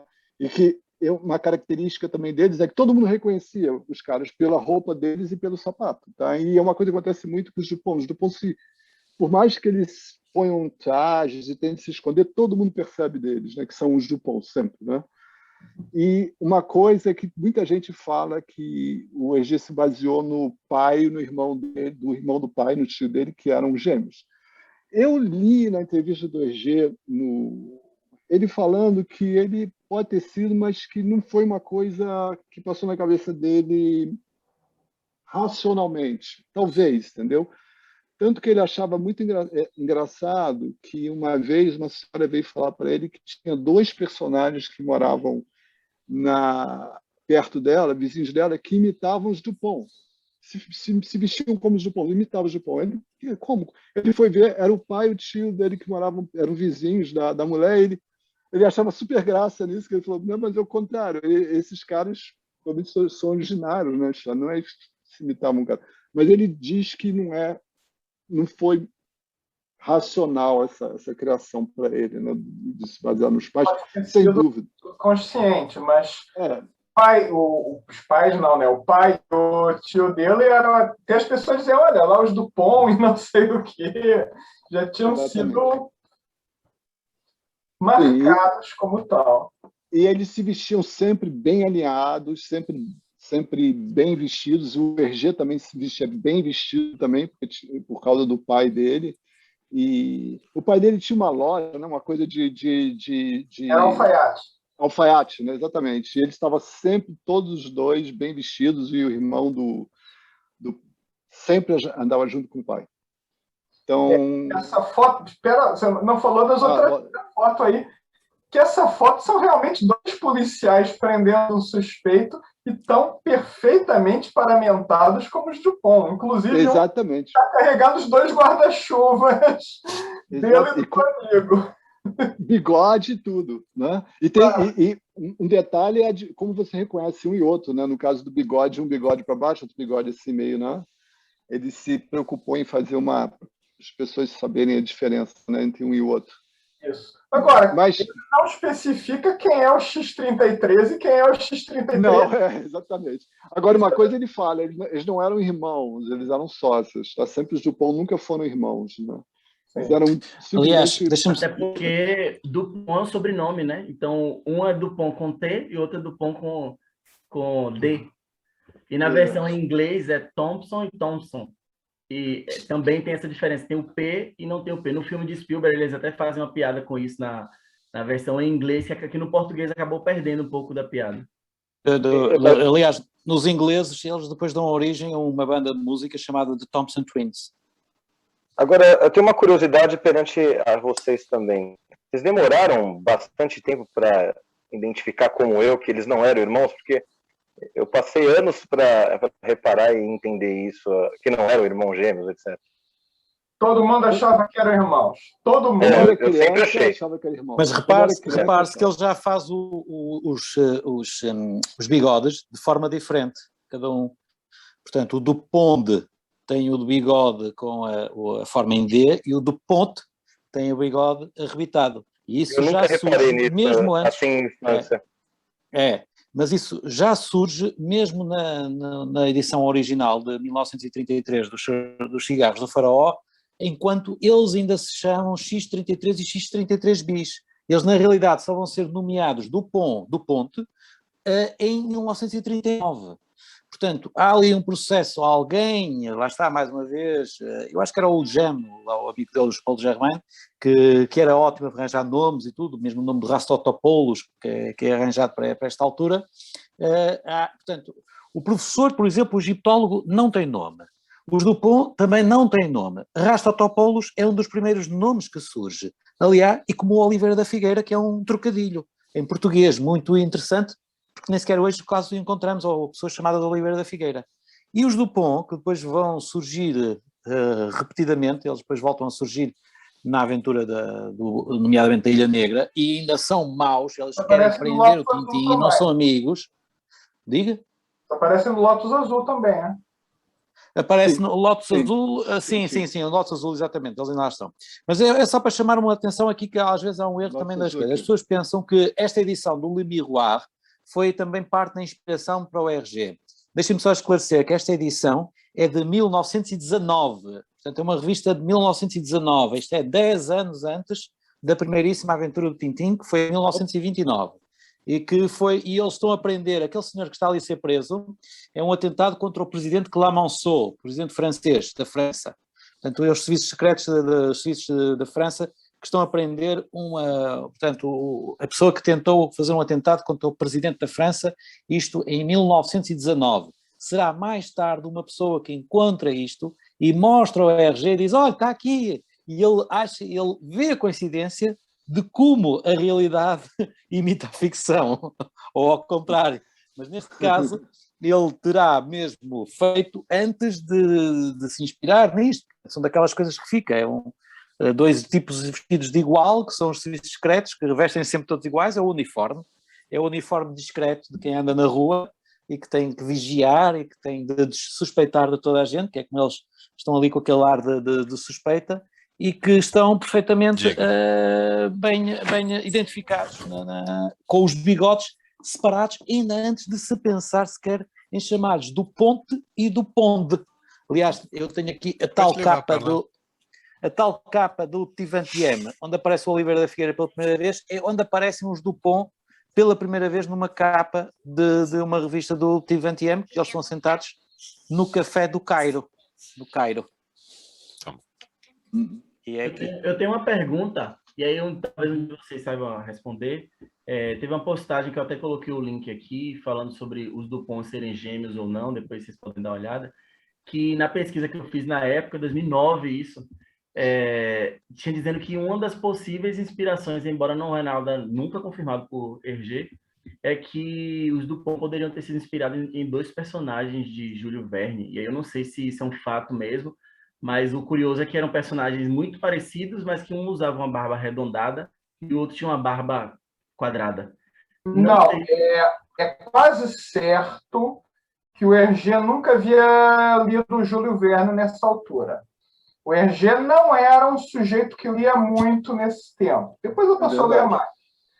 Mas encontram muitos paralelos da obra dele com o Júlio Verne, que era da influência do von Melkebeck, que esse sim era fanboy do Júlio Verne.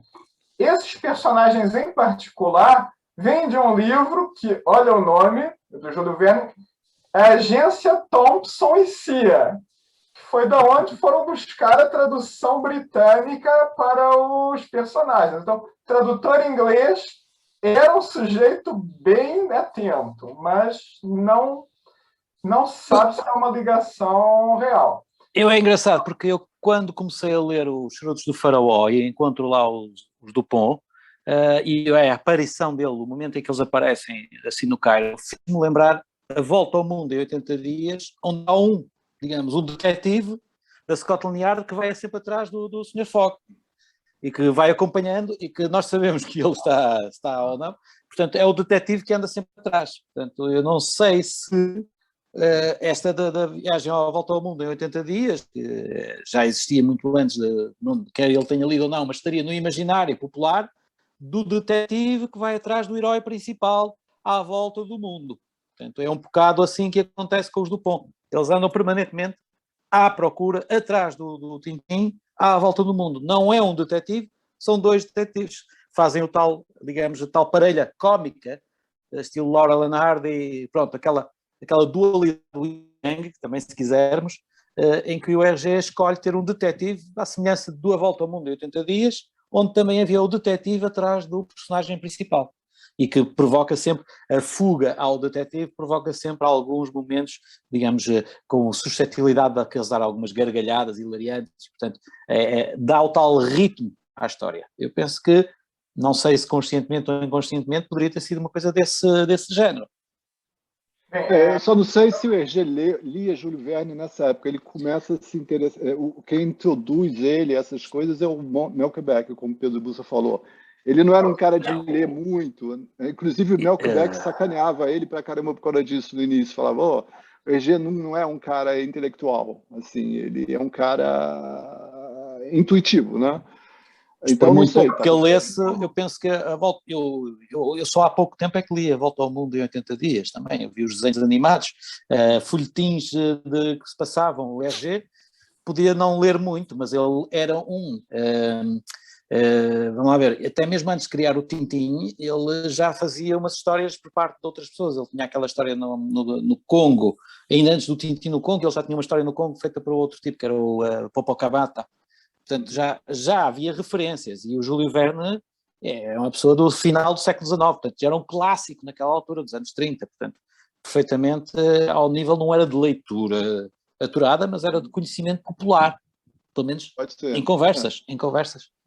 Eu saí de uma informação no livro que estava confirmadamente na biblioteca do Hergé desse tempo, que é Les Trois Sous de Lazarede, que não era do Júlio Verne, era do Paul Devoy, que é uma espécie de clone do Júlio Verne da época. Ele é pouco conhecido hoje em dia, mas alguns dos livros dessa formação são mais famosos. E o Trois Sous de Lazarede é interessante porque é um gajo que tem de dar a volta ao mundo só com 3 tostões. Daí o Trois Sous do nome. E eu não sei, eu não li esse livro, pouca gente que não é da França leu esse livro. Não sei se ele é perseguido por detetives ou não. Mas uma coisa é certa, o Hergé leu esse livro, possivelmente já tinha lido esse livro quando criou o Tintin, e ele pode ser uma das inspirações para o Tintin que as pessoas tanto procuram. Já agora deem-me a vossa opinião. Acham que este personagem aqui, este senhor aqui, com esta polpa, é parecido com o Tintin? Tem algumas semelhanças. Deixa eu tirar aqui, peraí. Basta aí de novo. Ok, então deixa lá ver aqui a luz.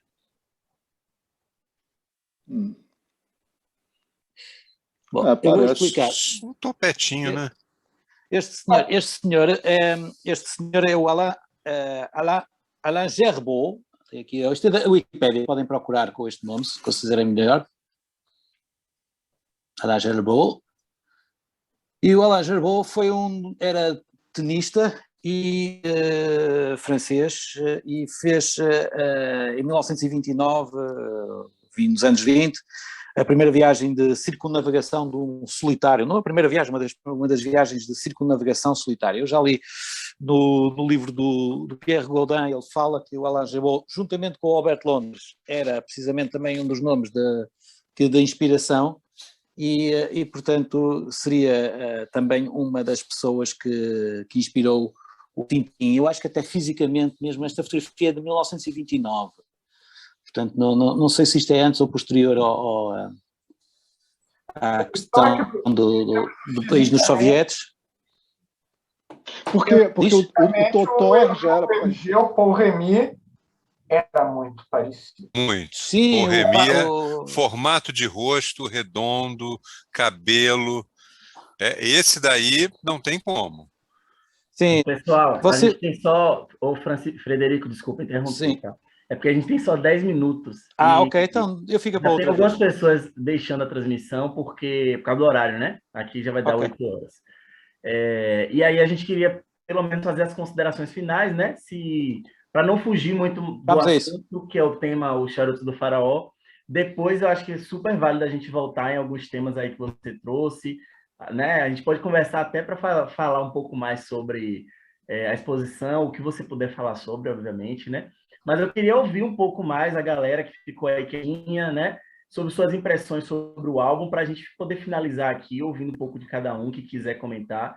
Eu queria fazer um comentário para comentar rapidinho. Uma coisa que me chamou a atenção nesse álbum é que, onde vocês até falou, né, que ele é um divisor de águas. Embora o Loto Azul ele seja considerado a obra-prima de Hergé, né, a primeira, mas o Charuto do Faraó eu acho que realmente é um divisor de águas, porque a gente vê que, embora o Hergé ainda tivesse o mesmo ritmo de trabalho, mas ele veio trazendo uma narrativa mais consistente. A gente percebe isso até nos personagens secundários, né? Que nas primeiras aventuras eram personagens assim super descartáveis, que embora tivessem um nome, mas que depois não tiveram relevância muito grande na história. E nessa é a primeira história que a gente vê personagens que depois vão voltar, que vão ter uma relevância, os próprios Dupont, né? E mesmo que não tenha sido a intenção inicial de Hergé, eu não sei se era, mas a gente vê a relevância desses personagens, ele começa a criar um estilo de série de verdade, né? Em que há uma recorrência de participações e de situações. Então, acaba sendo uma coisa marcante para mim. Curiosamente, foi o primeiro álbum que eu li, né? Então, eu tenho uma edição... Começou bem, né? Isso foi um bom começo, perfeito. Você teve um começo que deu para fazer um encadeamento, né? Eu fui ler muitos anos depois, não entendia, não estava ligando as coisas. Como é que os grandes amigos dele vão... Como é que os amigos dele vão prender eles fingindo que não conhecem? Entendi nada.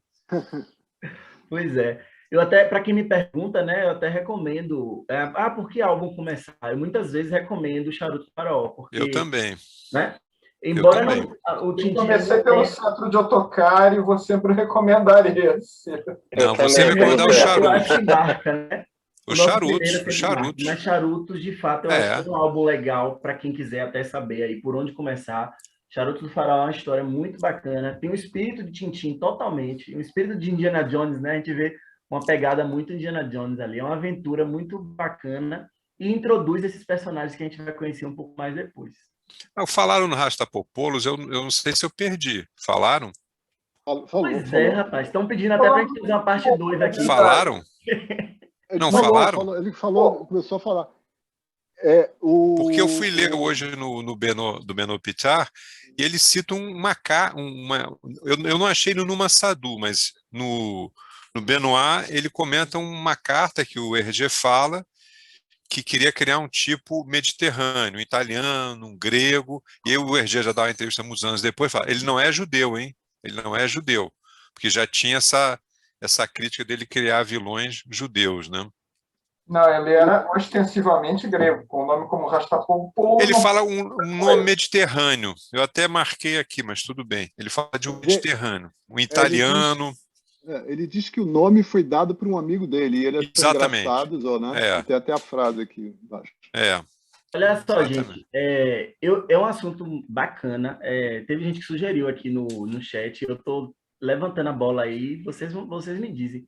O que vocês acham da gente fazer uma parte 2 para complementar o assunto Charuto do Faraó, já que a gente está completando aqui 2 horas já de bate-papo, e ainda tem coisa para falar sobre esse álbum. É verdade. Né? Então, talvez mesmo que seja... da animação, por exemplo. Isso, mesmo que seja uma versão mais curta, mas assim, tem muita coisa. Eu acho que o Rastapopoulos não merece só uma nota de rodapé.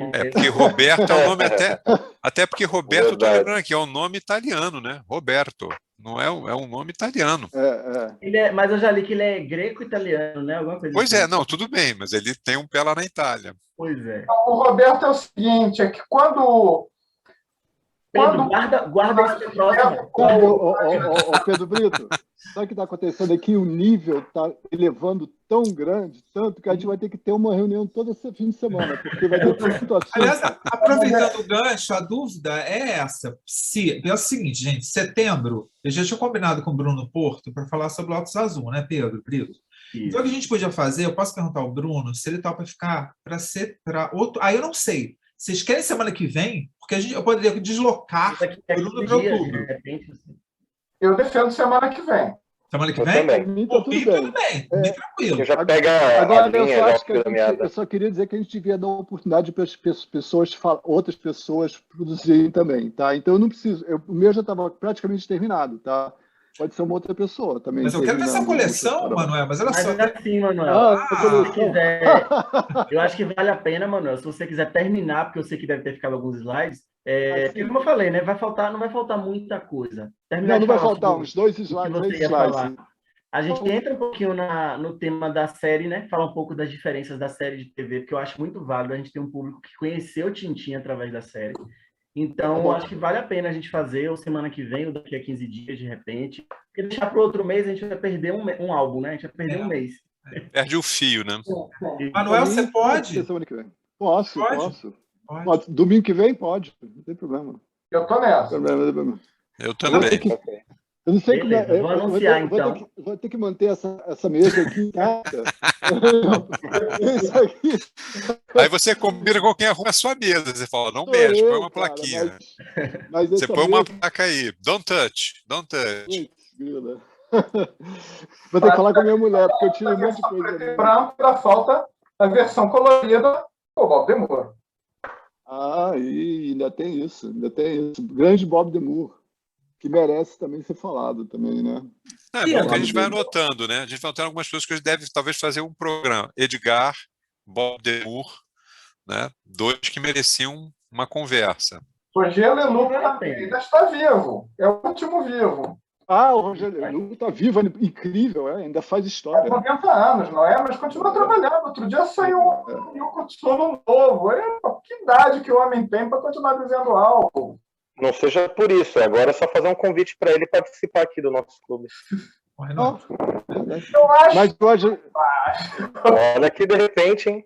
Vai que é verdade. Pedro Brito, olha só, eu queria a gente poder encerrar agora, gente. Primeiro, eu queria agradecer muito o Manuel, a participação do outro Pedro também, e do Frederico, de todo mundo, né?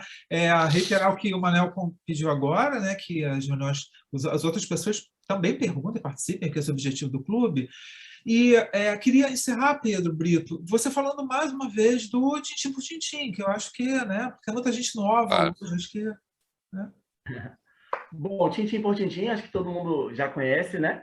É blog, Instagram, Facebook, a gente tem um grupo, inclusive, no Facebook, o RG Brasil, onde eu coloco algumas coisinhas lá também. Tem um grupo muito bacana do Pedro Bolsa, né? Que é o Euro Quadrinhos, que é excelente, não fala só sobre Tintin EG, para quem quer conhecer um pouco mais sobre outras obras, outros autores, é muito bom.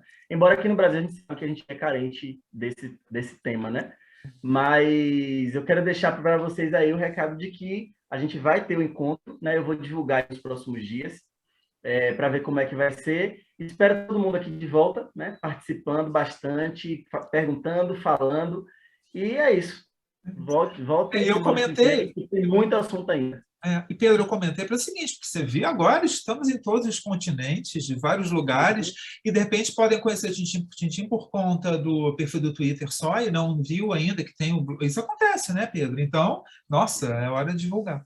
Né? E assim, algumas pessoas têm perguntado, né? Mas tem canal no YouTube?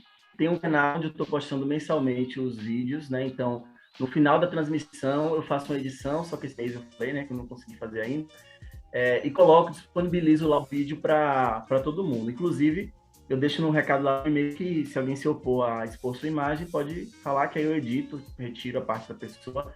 Mas está disponível lá no YouTube também para quem quiser acompanhar todo mês, né? Ô Pedro Brito, dá para botar um pouco de cabelo aqui na edição? Aí eu acho que não consigo, não. Mas, Manuel, fake news não, hein? Pô, fake news não, hein? Pessoal, então olha só, agradeço a presença de todo mundo. Então semana que vem a gente volta. Domingo que vem a gente está junto de novo. Certo? Parte 2, tá certo. Maravilha. Até logo, gente. Obrigado, gente. Tchau.